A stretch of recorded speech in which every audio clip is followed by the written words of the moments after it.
پہلے زمانے میں پاکستان کے کچھ علاقے تھے، اس کا جو زمین کے نیچے پانی بہت دور ہوتا تھا، تو وہ لوگ جو کیا کیا کرتے تھے، کنویں میں سے پانی نکالتے تھے، تو سارا گاؤں جو نا ایک ایک بالٹی پانی لے لیتا تھا۔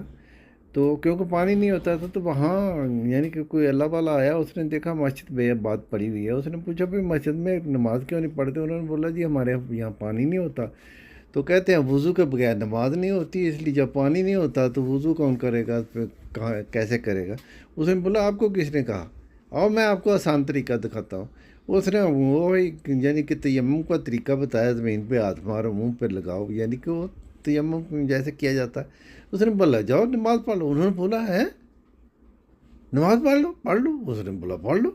تو وہ سارے جناب یعنی کہ انہوں نے وہ زمین پہ ہاتھ مارنا، منہ پہ مارنا، یعنی کہ تیمم کرنا، نماز پڑھ لی۔ انہوں نے بولا یعنی کہ دین جو ہے نا یہ بہت آسان ہے، یہ